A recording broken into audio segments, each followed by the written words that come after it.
Cobb TV. Watch your life make sense.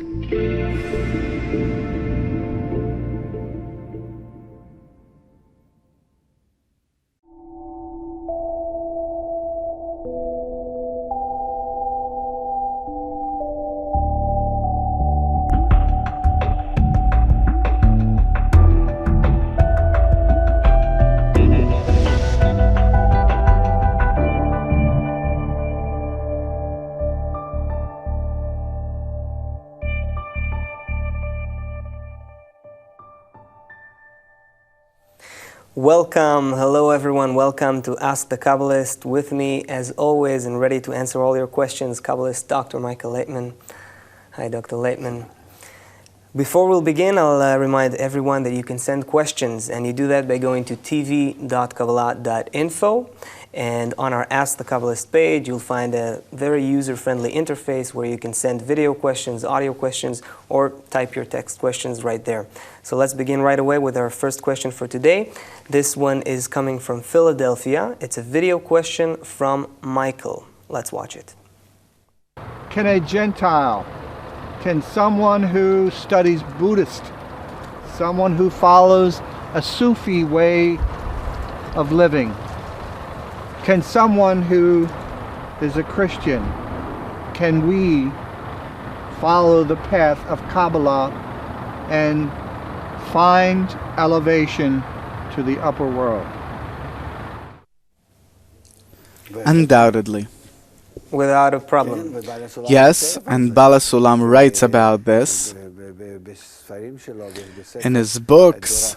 In the article of The Last Generation, he says that everyone can keep their religion and alongside advance towards the revelation of the Creator, because the Creator is one for all people. And regardless of your religion or exactly what does a person believe in this world, the main thing is to advance towards the revelation of the Creator, and that revelation will help understand what's true, what's not, and so on, because he'll have de facto a revelation instead of the different beliefs and mysticisms or religions. And thus, the wisdom of Kabbalah was revealed before all the religions. The religions were invented by people merely 2,000 years ago: Judaism, and then Christianity, and then Islam. And the source and the reason for which religions developed in the world is because of the concealment of the Creator. The moment the Creator is revealed, then there will be a great change in religions, and they will become only as the cultural component in a person's life. Because if it's written so, and as the Prophet says, all shall know me from small to great, and my house shall be called the house of prayer for all people, then there will be no doubts as to who and what the upper force is, and that he's above all religions and beliefs, and that everyone is in contact with him, and there's no difference between the people with respect to that. Whereas the different rituals that people have formed in this world in order to blemish their lives, to get married, get buried, have different celebrations, the weekdays, Friday or Saturday or Sunday, according to different customs, that can stay. There's nothing about it that stands in the way. All the more, by these customs that today separate people, can bring people closer. What about Michael in his questions? He also mentioned, I think he mentioned meditation and teachings like that. Yes, Buddhism, meditation, Sufism. Of course, I'm familiar with all these things as part of my profession, and I see nothing that can stand in the way. I was also many times and to this day in contact with Sufis and with many religious and spiritual leaders. So I can practice my own meditation, my yoga. No problem whatsoever.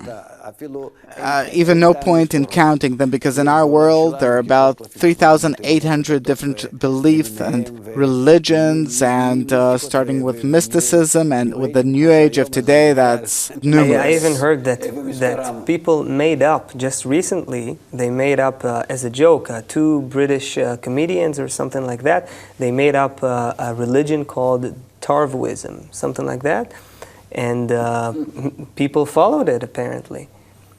Yes. People need a kind of a reinforcement in life, so if it's close to them and it gives an answer to a few day-to-day needs, they're ready to accept it. Okay, so there's no problem. I can practice Kabbalah and Calm down. anything else. You can really relax. A person can continue doing whatever he does. He can get to know the Kabbalah without changing anything in life. Great, so that was for you, Michael, and we'll move on to another video question. This one... I just want to add, I'm sorry. I want to add that the wisdom of Kabbalah does not demand a person. The question is actually, does the wisdom of Kabbalah limit a person? Does he have to leave what he does? Does he have to accept some new laws and customs? Nothing. He doesn't have to change anything in his life. He doesn't have to leave anything in life whatsoever. He doesn't have to acquire anything new in life. The wisdom of Kabbalah neither brings rituals, nor customs, nor different garments, or any new actions in this world. Nothing. It's simply another wisdom about the other concealed half of the world. And the same as a person can study physics, mathematics, natural sciences, the same he studies the wisdom of Kabbalah. Okay, great. Let's move on now to another question. This one is from Josh. He's from Sonoma. It's a video question. Let's watch it. Hi, my name is Josh Dean, and I'm from Sonoma, California. And I have a question on Satan. Is Satan a real, actual entity, or is Satan just a manifestation of a portion of our ego? Exactly. The Satan is our ego, the one destroying, killing us, putting us to death, separating us from eternity, wholeness, perfection, and the Creator, from all the abundance. All that exists, all of the forces seeming to us external, they all exist within a person. And outside a person there are no forces or powers, neither good nor evil nor anything else. Also the Creator is inside us. Wait a minute. Let's go slow here. Who is Satan? Who is he? Satan is the power of evil, which is no more than man's nature. Man is Satan? Not man. Inside a person, there is the evil force, which is called Satan. Okay, because we usually, when I think of Satan, I think of some really, ugly monster. With a tail and all those. Red one, yeah. So red? I think. I thought black with big ears and all furry. So if that's not Satan, now you're saying it's a force within me. What is that force? How do I find it? Yes. Where is it? It's the power of evil within a person. When people do bad things, when people kill other people, when people commit crimes, this is what you mean by Satan. That's also a phenomenon resulting from the power of Satan in us. Really the angel of death, so to speak. Okay, so you said Satan is our evil inclination. This, say, I can understand. You also said afterwards that the Creator, or God, is also inside of us. Inside us, of course. That requires some explanation. Because the Creator, it comes from the Hebrew word, come and see. It is the good ruling force, really above everything, all-encompassing, but within us. Why? Because there is nothing outside of us. All that we feel, that we attain, it's all within us. I don't feel anything outside myself. If I feel something, where do I feel it? I feel this table right here, right now. This is Good. solid. It's solid. It's matter. It exists outside of my body, and I feel it with my No, hands. you feel that it's outside your body. The table is not outside you. The table is in your senses. And your senses portray this table as if it's outside you. They as if project this table to be outside you. And that's how you perceive everything. You can neither feel, nor see, nor hear. In short, you can't portray anything that's really outside of you, because your entire development, all of your perception, is within your senses that give you an impression within your brain, and the brain depicts that picture for you. I'm talking to you right now.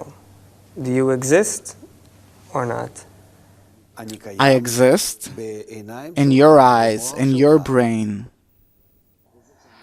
And that I'm talking to you now, my image is speaking within you.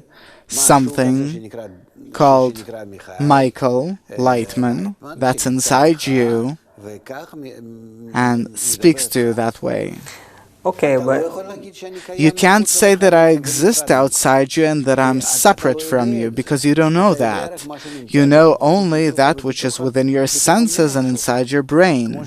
The same as you say about a computer. When do you see something and feel something on the computer? When it comes and it's inside the computer. right, it displays the information within the computer. Yes. Okay, this is similar. I remember when I studied philosophy for a while. It's similar to something that one philosopher said. It's also similar to what some scientists, advanced scientists, say today. Why is this important in Kabbalah? What does it give me to know that everything is inside of me? So it's another philosophy. No, where is this practical? The difference between Kabbalah and philosophy is that they can reach the same conclusions, only the results from those conclusions are different. Kabbalah, as a result, reaches a conclusion that if this depiction is within me, then by changing myself from within, I can change the depiction, I can change the world, I can change reality.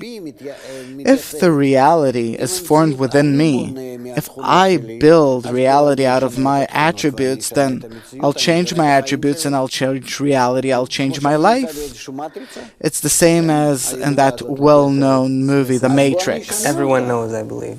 So I'll change it. I'll change it. Kabbalah speaks about it for thousands of years.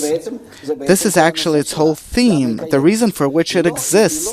It doesn't reveal some new philosophy for you. It only says, more or less, we all agree that what we feel, it's what our mind portrays. Now, if our mind depicts it out of its attributes, out of its foundations, then can I change these attributes and foundations within my brain? The wisdom of Kabbalah says yes. If so, then now I can get into a new form of reality. By changing myself. Yes.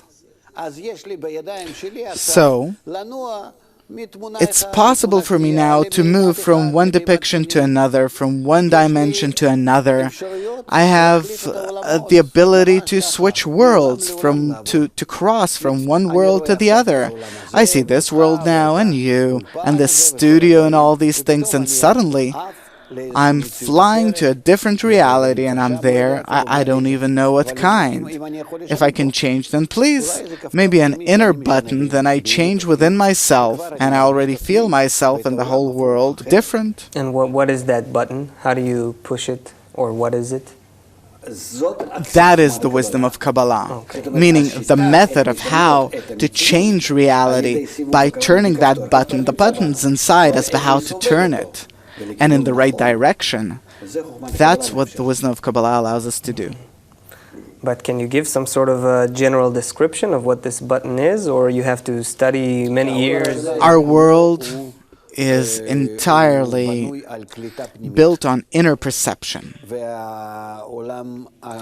And the other world, it's built on external perception, meaning I perceive it, but in a reality where I come out of myself.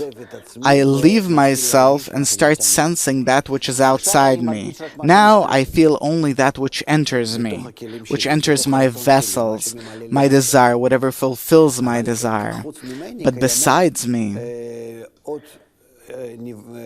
exist other creatures, created beings, and if I start acquiring their desire, if I come out of my desire and I start sensing what they sense, then I start feeling the external world, and the external world, it's entirely different than my inner world.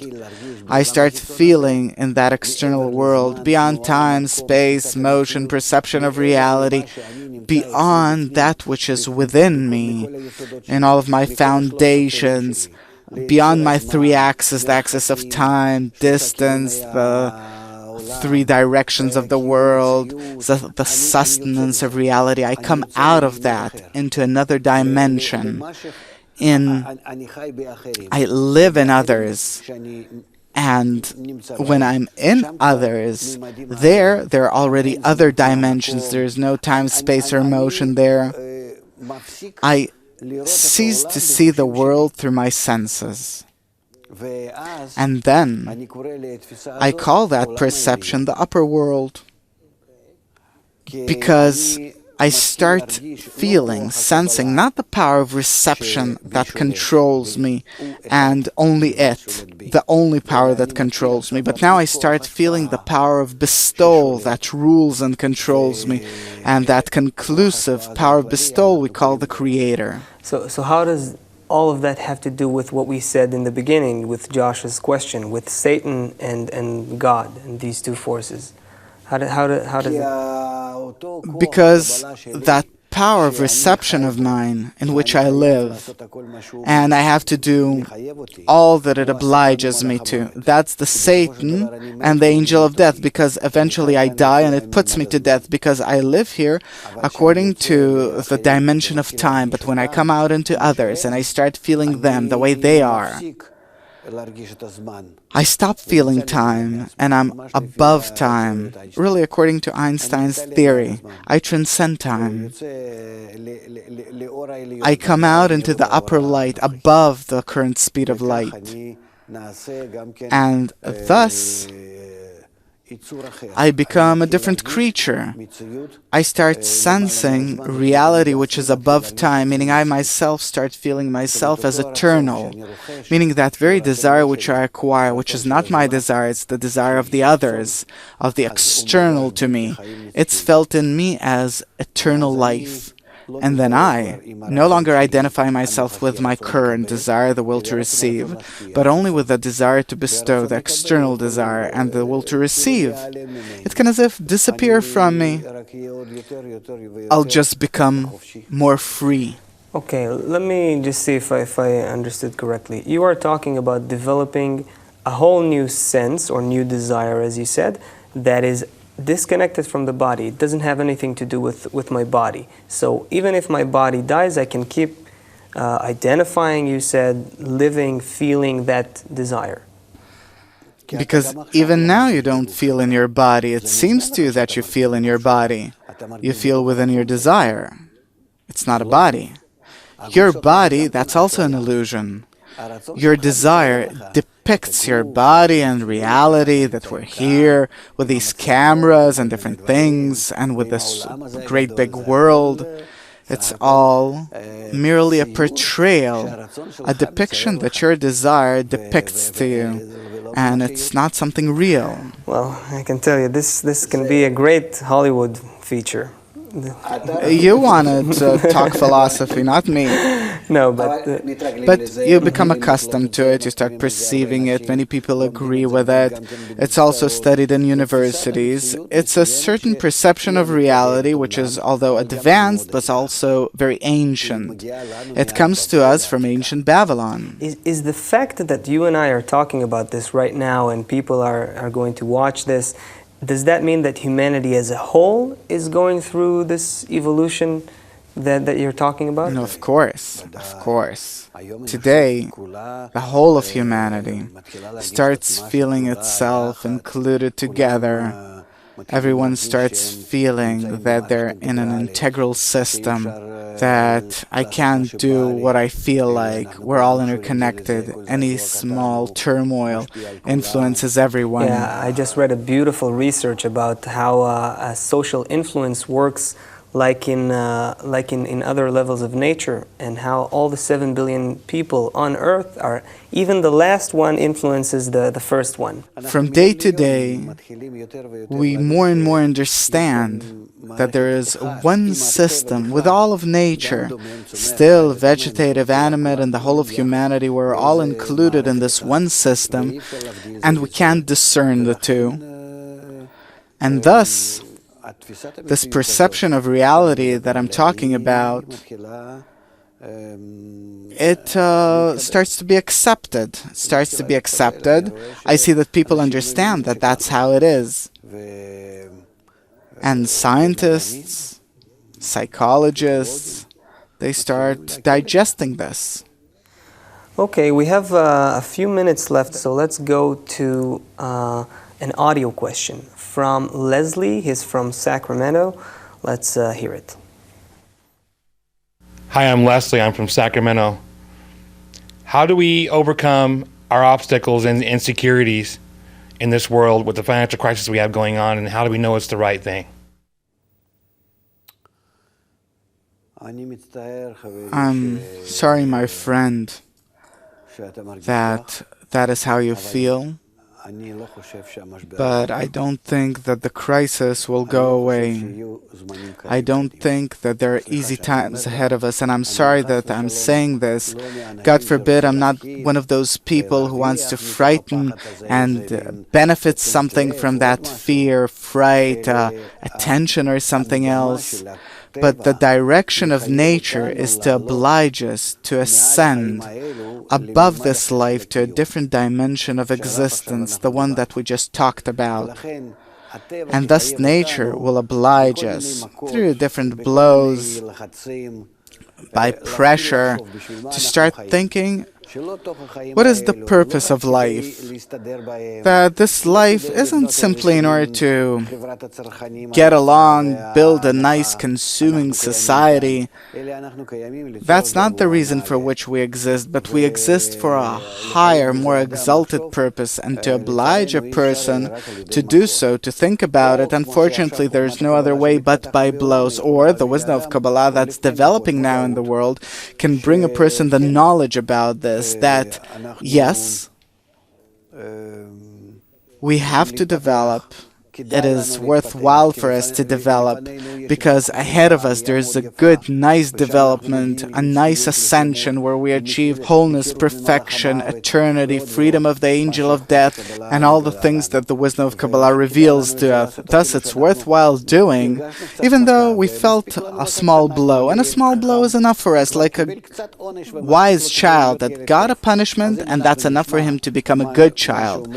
So if we hear what the sages say, if we listen to what the Kabbalah says, if we'll look at what nature demands of us, to be connected with one another, to really be as integral parts, interconnected, and at least to a certain extent to achieve involvement with others, consideration towards others, if not loving others thyself, then some kind of a connection, at least some kind of a mutual consideration, and then immediately we'll feel a remission in all of these problems and in this crisis. Otherwise, ahead of us, there are more problems and blows by which nature will oblige us to change anyway, either by our brains or through the path of suffering.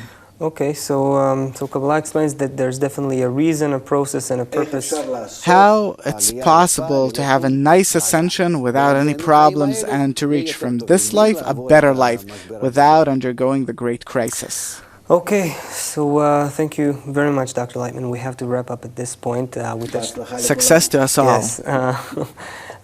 Just remind our viewers that you can send questions about anything. As you can see, just go to tv.kabbalah.info and you can go there and submit a video question or an audio question, a text question, however you feel like. We'll be here and we'll be happy to answer them for you. See you on the next show. All the best.